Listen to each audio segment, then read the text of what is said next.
निर्जला एकादशी। इस निर्जला एकादशी को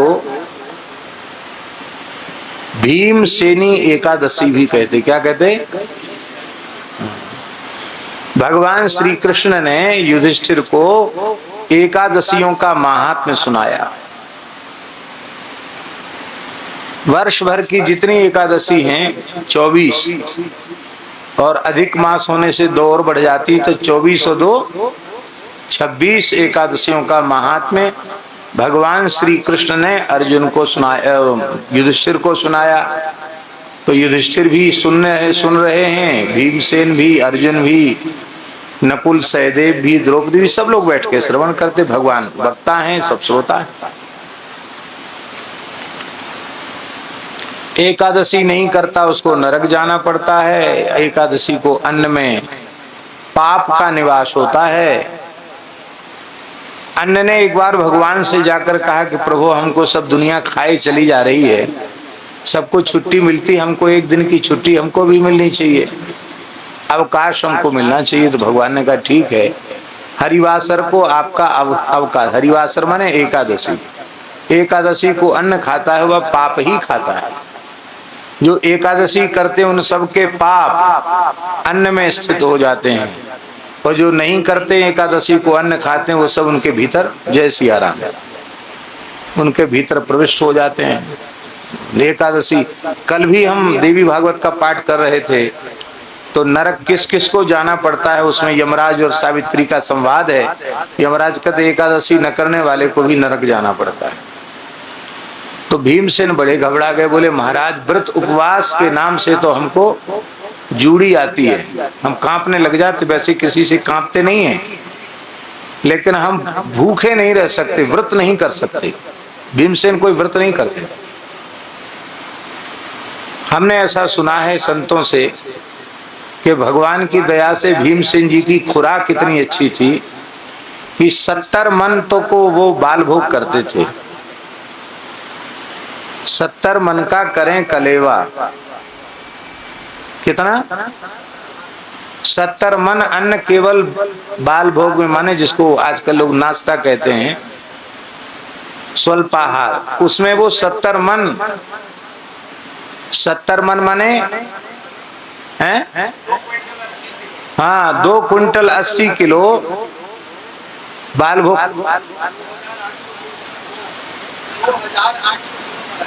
अच्छा, हाँ हाँ, 2 टन 800 किलो। अब बाल भोग से 4 गुना तो राजभोग होता होगा, और राजभोग से आधी कम से कम ब्यारू 3 समय पाते थे। ऐसे वीर भी थे वो, ऐसे नहीं खाते नहीं थे। और उन्होंने एक प्रतिज्ञा और की थी कि जो हमको अधिक खाने वाला पेटू कह देगा उसको जिंदा नहीं छोड़ेंगे, तुरंत मार डालेंगे। इसलिए जिसने भी उनसे युद्ध में पेटू कह दिया, बस समझ लो उसका काल आ गया। 100 कौरवों का अकेले वध करने वाले भीमसेन, अतुलित पराक्रमी भीमसेन। लाक्षागृह में जब आग लगी तो वहां से सबको लेके बच के निकलना था, तो भीमसेन सबका वाहन बन गए। कुंती जी को यहाँ कंधे पर बिठाया, माता जी को उनके चरण यहाँ लटके हुए, इस कंधे पर युधिष्ठिर को बिठाया, इस कंधे पर अर्जुन को बिठाया, और ऐसे गोद में नकुल सहदेव को लेकर के वे चलने लगे। भयंकर जंगल में मार्ग नहीं था, उनकी एड़ी के स्पर्श से बड़े बड़े वृक्ष धराशायी हो गए, मार्ग बनता चला गया। ऐसे प्रचंड पराक्रमी भीमसेन, साधारण पुरुष तो नहीं थे वो।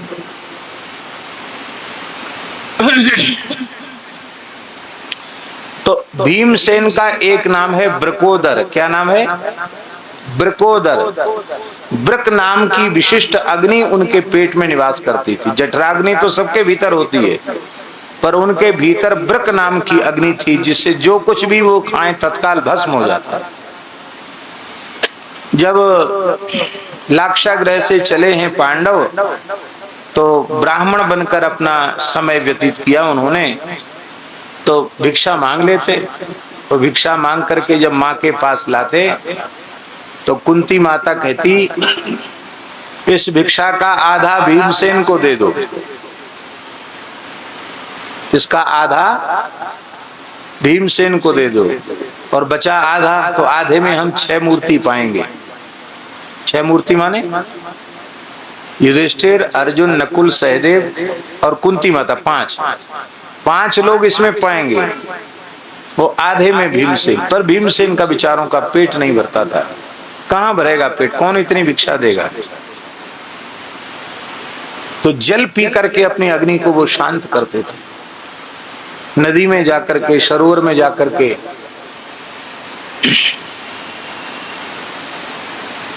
25-50 क्विंटल पानी पी जाते। ये भीमसेन। उसी समय जब एक चक्रा नगरी में निवास कर रहे थे, वहां एक बक नाम का दैत्य निवास करता था, जो बड़ा भयंकर था। एक बैलगाड़ी, छकड़ा, बड़ी बैलगाड़ी को छकड़ा कहते, उस भर अन्न बना हुआ, दाल भात, फुल्का साग, कुछ मिठाई, और एक व्यक्ति, जिस व्यक्ति की बारी है वो व्यक्ति हर घर से एक व्यक्ति का नंबर आता था। वो आता जीवन में एक ही बार था, लेकिन कब किसका नंबर सब राजा के यहाँ लिखा रहता था, इसी शर्त पर, नहीं तो वो कहता था मैं पूरी प्रजा को खा जाऊंगा। इतना भयंकर राक्षस था। जिस ब्राह्मण के यहाँ पांडवों को आश्रय मिला था, वो ब्राह्मण अभी नई अवस्था का था। उसका बालक केवल 4 साल का था और उसकी पुत्री मात्र 6 वर्ष की थी। अब घर में बड़ी समस्या कि अन्न तो बना लिया गया, जुटा लिया गया, लेकिन कौन जाए। ब्राह्मण देवता चले जाते हैं तो घर में पत्नी और छोटे बच्चे, घर का निर्वाह कैसे होगा। पत्नी ने कहा कि आप तो बच्चों को पाल लोगे, अग्निहोत्र की रक्षा के लिए दूसरा विवाह भी कर सकते हो, हमको भेज दो। तो ब्राह्मण रोने लग गया, बोला महाराज, रक्षा करने वाले को पति कहते हैं। देवी से कहा, पाती थी पति, रक्षा करे वो पति, और हम उस असुर के मुंह में तुमको भेज दें तो हम तो अपनी पति शब्द को कलंकित करेंगे, हम तुमको नहीं भेज सकते। तो कन्या बोली कि देखो, हमारे लिए तो आप लोगों को चिंता करनी पड़ेगी, मैं सयानी हो जाऊंगी तो आप चिंता करेंगे, तो किसी ने किसी को देना तो है ही है, राक्षस को दे दो। मेरा शरीर मेरे माँ बाप के और मेरे भाई के बचाने के काम में आ जाएगा तो मेरा जीवन सफल हो जाएगा। पुत्री की बात सुनकर सब रोने लगे। बेटी को हृदय से लगाया, कहा बेटी, पुत्र से 10 गुना अधिक पुत्री का स्थान है। 10 पुत्र समा कन्या, क्या लिखा है, 10 बेटों के समान एक बेटी होती है। ये स्कंद पुराण में भगवान व्यास लिख रहे हैं। 10 पुत्र समा कन्या और 10 कन्या समो तरु, 10 कन्या के समान एक वृक्ष होता है। इसलिए वृक्ष को काटना अपराध है, वृक्ष लगाना पुण्य का काम है। तब सब लोगों ने निश्चय किया कि भाई, जब कोई छोटा बच्चा बोला जो 4 साल का था, एक छोटा सा, उसने एक छोटी सी पेड़ की डाली इतनी सी हाथ में कहीं पड़ी होगी, उठाई उसने कहा मुझे भेज दो, मैं इसी से उस राक्षस को मार दूंगा। तो रोते रोते भी लोग हंसने लगे कि इतना छोटा बच्चा, इसको पता ही नहीं कि राक्षस होता क्या है। कुंती जी आई, सुन तो रही थी दूर से, सब आकर के उन्होंने ब्राह्मण को प्रणाम किया। और माता जी, आप तो परम तपस्विनी हैं, आप क्या। तो उन्होंने कहा देखो पंडित जी, आश्रयदाता पिता होता है। आप हम सबके धर्म पिता हैं, क्योंकि आपने अपने घर में हम लोगों को आश्रय दिया है। आप पर संकट आया तो हमारे ऊपर संकट आया, तो आपके यहाँ तो समस्या है कि कोई भी एक चला जाएगा तो सब काम बिगड़ जाएगा गृहस्थी का, और मेरे 5 पुत्र हैं, जवान हैं, बलिष्ठ हैं, मैं उनमें से एक को भेज देती हूँ। इतना सुनकर ब्राह्मण हाहाकार करने लग गया कि आप कैसी माता हैं, अपने पुत्र को भेजना चाहती हैं दानव के मुख में। तो कुंती जी ने कहा कि हमें परिहास स्वप्न में भी नहीं करती और न कभी झूठ बोलती हूँ, मैं मनवाणी क्रिया से सत्य का भाषण करती हूँ। सत्य का मैंने प्रमाद में या हंसी में नहीं कहा, मैं सत्य कह रही हूँ। अब वो ये बता देती हैं कि मेरे पुत्र का नाम भीमसेन है और वो असुर को ही समाप्त कर देगा तो ठीक नहीं था। इसलिए उन्होंने कहा मेरे पुत्र के ऊपर ऋषियों की बड़ी कृपा है, वो बड़ी से बड़ी विपत्ति से बच के चला आता, उसमें एक चमत्कार है, पर इस चमत्कार को किसी से कहना नहीं। बहुत हट करके भीमसेन को भेज दिया। भीमसेन छकड़ा में दाल भात कढ़ी फुल्का साग सब भर के बड़े बैलगाड़ी में क्विंटलों अन्न, पका हुआ अन्न भर करके लेके गए। एक चबूतरा था एक चक्रा नगरी के पास, उस चबूतरे को धो दिया जाता था और उसी पर सारा अन्न रखा जाता था उस असुर को खाने के लिए। भीमसेन ने, और वो लाने वाला है वही रखता था, वही चबूतरा भी धोता था। भीमसेन ने धोया, धो करके सब चीज रखी और रखकर स्वयं बढ़िया प्रेम से आसन डाल के बैठ गए और बोले वाह, आज भगवान की बड़ी दया हुई है जो हमको कुछ तो कम से कम बाल भोग मिल जाएगा, खाने को मिल जाएगा। अब वो सब खाने लगे, दाल भात कढ़ी फुल्का साग सब खाने लगे। असुर उसने देखा, अरे ये कौन मनुष्य है जो लेके आया हमारे खाने के लिए, खुद ही खाए चले जा रहे हैं, बड़ा विशालकाय व्यक्ति है। बहुत क्रोध पूर्वक उसने कहा कि तू भी मेरे मुंह में तू खा ले, आखिर मैं भी तो तुझे खाऊंगा। कुछ बोले नहीं भीमसेन। तब क्रोध में आकर वह उनकी पीठ पर घूंसे जमाने लग गया। तो भीमसेन भोजन करते समय बोलते नहीं थे, नहीं बोलना चाहिए, शास्त्र का नियम है, वो बोलते नहीं थे। तो वो पीटता रहा क्रोध में भर भर के, खूब जोर जोर से नोचे पीटे भूसा जमाए। भीमसेन आनंद से हंसते हुए प्रेम से प्रसाद पाने लगे। जब पूरा पा लिया उन्होंने, साफ कर दिया बिल्कुल, तब हाथ पैर धो के हुए आचमन करके फिर बोले हाँ अब तू आ जा, और उस असुर को उन्होंने मार डाला और उसके शरीर को उठाकर नगर के द्वार पर रख दिया। और रात्रि के समय भीमसेन तो नदी में स्नान करके और अपनी माँ के निकट आ गए। सवेरे लोगों ने देखा कि भाई नगर के द्वार पर ये कैसे आएगा, राक्षस मरा कैसे पड़ा है, इसका तो शरीर एकदम क्षत विक्षत हो रहा है, पहाड़ के जैसा असुर कैसे मरा पड़ा है। बोले इस बार बारी किसकी थी? बोले उस ब्राह्मण की बारी थी। ये कैसे हो गया? ब्राह्मण बोला भाई भगवान की लीला भगवान जाने, हमारे यहाँ एक तपस्विनी माता रहती हैं, तो आग्रह पूर्वक उन्होंने अपने तपस्वी वैदिक पुत्र को भेज दिया था, उसी ने कोई मंत्र का प्रयोग किया होगा जिससे ये मर गया, हमें तो पता नहीं है।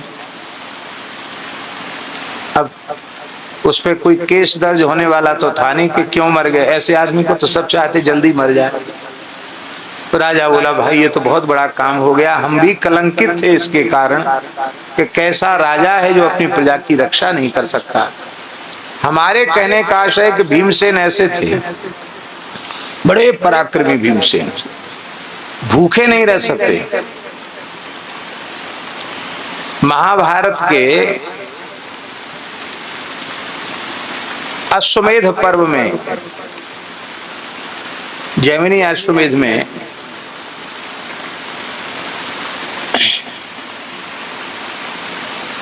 एक विचित्र कथा है भीमसेन के भोजन की, जो शायद आपने कभी न सुनी हो।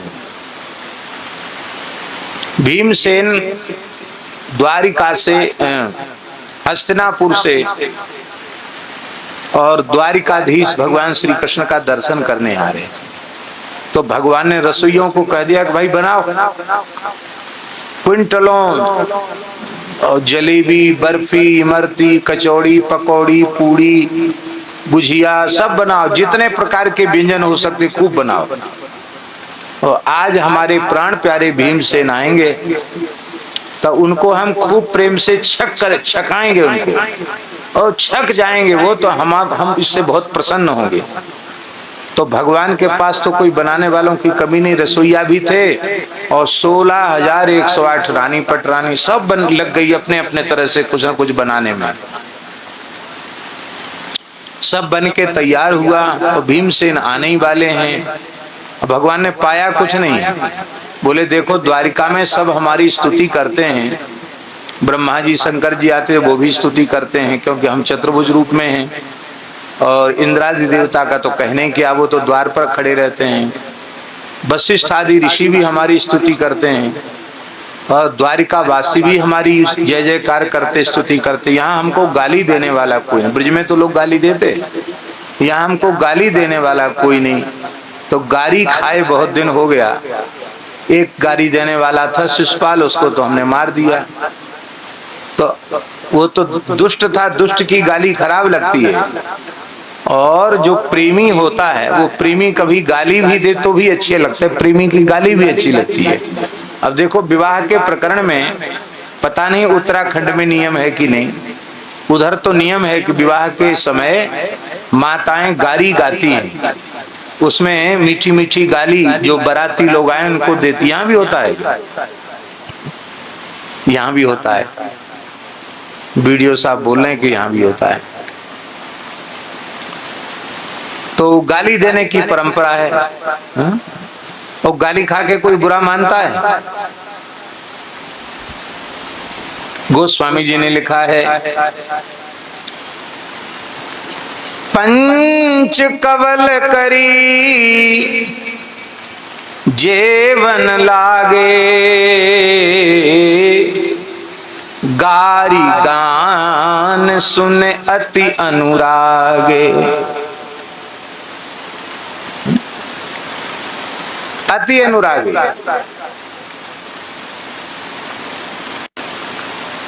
और हंसत राव सुनी सहित समाजा। गाली सुनकर सब हंस रहे हैं, प्रसन्न हो रहे हैं। पूज्य बक्सर वाले महाराज जी तो गाली नहीं गारा भी सुनाते थे। यह गारी नहीं है गारा, सुनो अवध के राजकुमारा, यह गारी नहीं है गारा। और जिस तरह से वो नाच नाच करके ठाकुर जी को, दुल्हा सरकार को सुनाते थे, विवाह में सरकार मुस्कुराते थे, कहते सरकार ये गारी इसलिए दी जा रही है कि आप अपने अधर पर रूमाल रखकर थोड़ा मुस्कुरा कर हमारी ओर देख लेंगे, हम निहाल हो जाएं। ऐसी झांकी प्रस्तुत होती थी। तो ठाकुर जी बोले भीमसेन से गाली सुनना है। कैसे गाली दें भीमसेन? भीमसेन को भी ज्ञान है कि श्री कृष्ण परमात्मा है। तो भीमसेन आए तो उनको कहा कि उनको आराम से बिठाना तो सही, पर हमसे मिलने मत देना। क्या महाराज बहुत आवश्यक कार्य में भगवान हैं, थोड़ा आप प्रतीक्षा कीजिए, मिलेंगे। तो भीमसेन बार बार पूछे, अरे आज तक तो कभी ऐसा हुआ नहीं कि हमको बैठना पड़ा हो। अरे देखो वो होगा भगवान अपने लिए, तो हमारा तो छोटा भाई है, उम्र में हमसे छोटा है, कम है, अर्जुन की उम्र का है, हमारा भाई है, हम उसको डांट डपट सकते हैं, भले ही भगवान हो तो क्या है। बोले महाराज वो तो बहुत गर्म हो रहे हैं। बोले थोड़ी देर और बिठाओ। थोड़ी देर और बिठाया। बोले वो तो बहुत गर्म हो रहे हैं, और ज्यादा गर्म होने लग गए। अब उनके सामने कोई सेवक भी जल्दी जा नहीं पा रहे, इतना क्रोध में है वो। तो भगवान बोले अभी क्या करें? बोले ये तो कह रहे हैं कि भगवान होगा तो अपने घर के लिए होगा, हमारा तो भाई है, ये कह रहे हैं। बोले अभी गाली नहीं दिया, मन में सोचे भगवान। बोले अब जाकर उनसे कह दो कि आप थोड़ी देर बैठें, वो इस समय भोजन कर रहे हैं।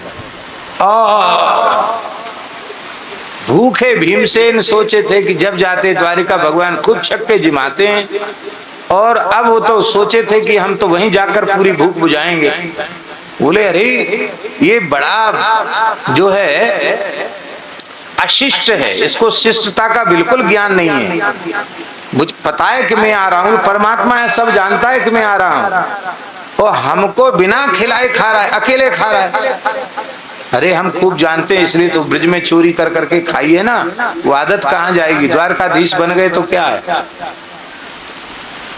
तो भगवान हंसने लगे भीतर और रानियों से बोले कि रसोइयों से बोले कि परोसने के समय वहां भोजन वोजन कुछ नहीं हो रहा है, झूठा ही नकली, और लड्डू लाओ और तस्मई लाओ और सूत फैनी लाओ और मालपुआ लाओ।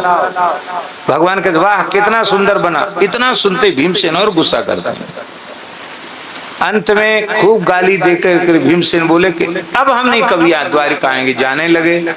जैसे उठ के जाने के लिए तैयार हुए, सोई ठाकुर जी हंसते हुए आए, भीमसेन के चरण पकड़ लिए, बोले दादा हम तो बाल भोग भी नहीं किया, आप आने वाले, हमने कुछ नहीं खाया। द्वारिका में सब हमारी स्तुति करते, कोई गाली नहीं देता। आप हमारे बड़े भाई हैं, दादा हैं, बड़े भैया हैं, तो आपसे कुछ खरी खोटी सुन ली तो हमारी भूख खुल गई। बल्लभ कुल में जो विशेष वात्सल्य वाले हैं, वो ठाकुर जी को भोग धराते समय दो चार गारी भी सुना देते, कहते इनकी भूख खुल जाएगी।